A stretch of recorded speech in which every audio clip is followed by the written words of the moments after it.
साथियों, जय श्री राम, जय जय सिया राम। आप सब देखना शुरू कर चुके हैं बीपी सिन्हा की चौपाल। मित्रों, 22 जनवरी को अयोध्या में राम मंदिर का प्राण प्रतिष्ठा होने जा रहा है। पूरा भारत इस समय राममय हो चुका है। बच्चे, बूढ़े, जवान, स्त्री, पुरुष सब के सब राममय हो गए हैं। क्या हिंदू, क्या सिख, क्या मुस्लिम, क्या ईसाई, सब के सब राम राम धुन गाने लगे हैं और राम भक्ति में लीन हो चुके हैं।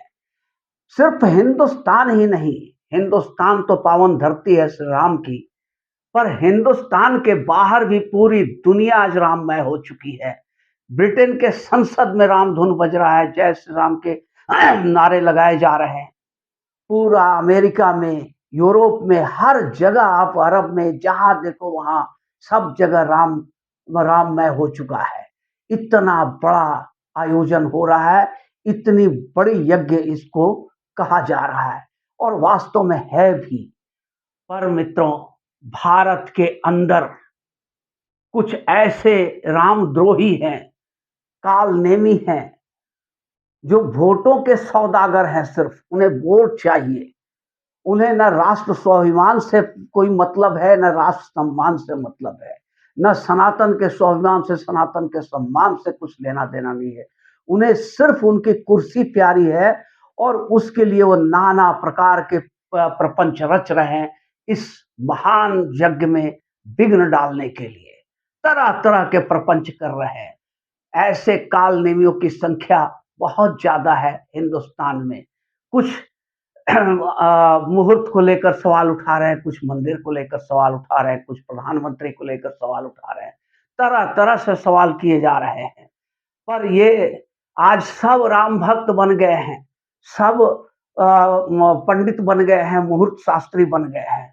पर कल तक यही लोग थे जो भाजपा के कार्यकर्ताओं पे तंज कसते थे कि मंदिर वही बनाएंगे, तारीख नहीं बताएंगे। आज भाजपा कार्यकर्ता, भाजपा के लोग और तमाम सनातनी इन काल नेमियों से एक सवाल पूछ रहा है कि मंदिर जाएंगे पर तारीख नहीं बताएंगे। ये लोग कह रहे हैं ना कि भाजपा का कार्यक्रम है, आरएसएस का कार्यक्रम है। सॉरी, ये जो 22 जनवरी का कार्यक्रम है, ये भाजपा आरएसएस का है, इसमें पॉलिटिकल कार्यक्रम है, हम क्यों जाएंगे, हम बाद में जाएंगे। तो राम मंदिर जाएंगे, तारीख नहीं बताएंगे। अब ये उल्टा भारी पड़ गया है इन रामद्रोहियों के ऊपर में। अब जितना भी इन्होंने दुष्टता की, नीचता की हद पार कर दिया, हमारे कांग्रेसी शंकराचार्य तक को उतार दिया इन लोगों ने रामद्रोह में, प्राण प्रतिष्ठा के जग में विघ्न डालने के लिए। ये तो त्रेता युग से चला आ रहा है। त्रेता युग का साक्षात वातावरण बन चुका है अयोध्या में। आप देखो मित्रों, जटायु से लेकर जामवंत और हनुमान से लेकर वानरी सेना तक सब कुछ अयोध्या में मौजूद है। और फिर वही सारे दृश्य दोहराए जा रहे हैं जो त्रेता युग में होता था। त्रेता युग में क्या होता था? संत जब तपस्या करते थे, यज्ञ करते थे, तो राक्षस उसमें विघ्न डाल देते थे। हड्डी, मांस, मदिरा, मज्जा डाल करके उस यज्ञ को भ्रष्ट कर देते थे। फिर विश्वामित्र ऋषि विश्वामित्र आए और राम लक्ष्मण को लेकर गए। राम लक्ष्मण ने उन दुष्ट राक्षसों का संहार किया और यज्ञ को संपन्न करवाया। आज अयोध्या में भी राम लक्ष्मण खड़े हैं, राम का प्रतिनिधित्व कर रहे हैं प्रधानमंत्री मोदी और लक्ष्मण के प्रतिनिधित्व कर रहे हैं श्रीमान योगी जी, मुख्यमंत्री योगी जी। तो राम लक्ष्मण के रहते हुए ये विघ्न डालने की कोशिश तो जरूर कर रहे हैं, पर सफल नहीं हो पा रहे हैं। अब बजरंगबली मैदान में उतर चुके हैं। इन रामद्रोहियों की ऐसी दुर्गति, ऐसी कुटाई, ऐसी पिटाई हो रही है कि फिर ये त्राहिमाम कर गए हैं।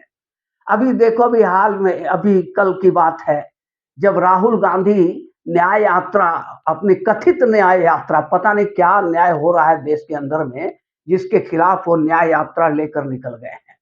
उस न्याय यात्रा में दौड़ा दौड़ा कर कांग्रेसियों को जनता ने पीटा है, पोस्टर बैनर फाड़ दिया, सर पर पैर रख करके रामद्रोही भागने लगे, जिधर तिधर भाग रहे थे। अब ये लोग कांग्रेसी बीजेपी पर हमलावर हो गए कि बीजेपी के गुंडे हैं। अरे भैया, भगवान तुम्हें सुबुद्धि दे, प्रभु श्री राम तुम्हें सुबुद्धि दे, तुम्हारी मति मार लिया है। वो कहते हैं ना, जाको प्रभु दारुण दुख दे ही, ताकि मति पहले ही हर ले ही। तो आपकी मति मारी गई है। ये बीजेपी के कार्यकर्ता नहीं, बीजेपी को कोई जरूरत नहीं है कि आपको दौड़ाने का। ये बजरंग बली के इशारे पर बानरी सेना है, जो सनातनी सेना है, वो दौड़ा रही है आपको, और ये दुर्गति आपका पूरे देश में होने जा रही है। अभी कल की बात है, स्टालिन जो तमिलनाडु के मुख्यमंत्री है, बहुत गाली दे रहे थे राम को। उनके बेटा उदयनिधि स्टालिन राम को, सनातन को डेंगू मलेरिया कह रहे थे, पता नहीं क्या क्या बकवास कर रहे थे।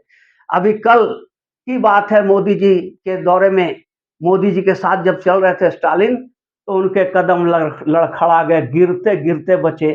संभालने वाला कौन? तो ये प्रभु श्री राम के रूप में जो मोदी जी थे, उन्होंने संभाला। और ढकेलने वाला कौन था, गिराने वाला कौन था? वो बजरंग बली का दृश्य गदा था, जिससे एक गदा दिए तो गिरते गिरते बचे हैं। संभाल लिया मोदी जी ने। अभी हर पार्टी में भगदड़ मच गई है। आरजेडी के जो ये चंद्रशेखर थे शिक्षा मंत्री, बहुत गालियां दिया राम और रामायण को। नतीजा क्या हुआ?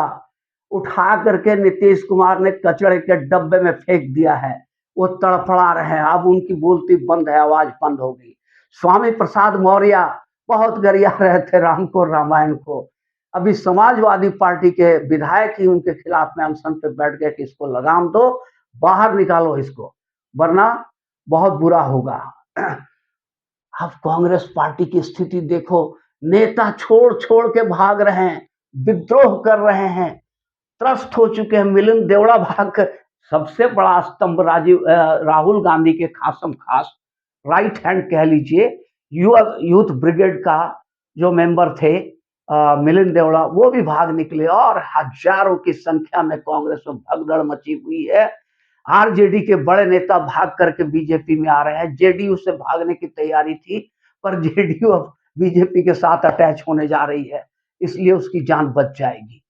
तो ये जो दुर्दशा हो रहा है, पार्टियां टूट रही है, नेता भाग रहे हैं, त्राहिमाम मचा हुआ है, पर इनको सुबुद्धि नहीं आ रही है। और ये तब जिस तरह से इन्होंने दुष्टता दिखाई है इन लोगों ने प्रभु श्री राम के प्रति, राम मंदिर प्राण प्रतिष्ठा में जिस तरह से विघ्न डालने का कोशिश किया इन लोगों ने, उसका परिणाम इन्हें मिल रहा है। और परिणाम अभी आगे भी भुगतेंगे। सबसे बड़ा परिणाम इन्हें तब मिलेगा जब 2024 का इलेक्शन होगा। नॉर्थ इंडिया से तो ये पूरी तरह साफ हो जाएंगे, इन्हें ढूंढने पर भी कोई नहीं मिलेगा। बलिया से बनारस तक इनका आता पता किसी को ढूंढने से भी नहीं मिलेगा। वो आप देखते हो ना, एक सर्फ एक्सल का प्रचार आता है, ढूंढते रह जाओगे, तो ठीक उसी तरह से इनको भी जनता ढूंढती रह जाएगी। और फिर लास्ट में इतिहास बन जाएगा, एक थी कांग्रेस, एक थी समाजवादी पार्टी, एक थी आम आदमी पार्टी, ये सब का अस्तित्व मिटने वाला है। प्रभु श्री राम के विरोध जिन्होंने भी किया है, बजरंग बली हनुमान जी उन्हें छोड़ने वाले नहीं है। इनकी पिटाई, इनकी कुटाई, इनकी दुर्गति शुरू हो चुकी है, और इनका अंत होगा 2024 के इलेक्शन में। तो नॉर्थ इंडिया से तो इनका सफाया ही है, और साउथ इंडिया में भी मोदी जी पहुंचे हुए हैं, उनका भव्य स्वागत। और जो साउथ इंडिया में जो जोश खरोश है, जो लहर चल रही है, वो भी अद्भुत है। इस अद्भुत लहर के लिए साउथ इंडिया के लोगों को भी धन्यवाद। और मित्रों, उत्तर से लेकर दक्षिण तक, पूरब से लेकर पश्चिम तक पूरा देश राममय हो गया है। और इस बार भाजपा 400 नहीं 450 सीट लेकर के फिर से भारत की सत्ता पे काबिज होने जा रही है। साथियों, ये वीडियो आप लोग को अच्छा लगा हो तो एक लाइक और चैनल को सब्सक्राइब कर देंगे।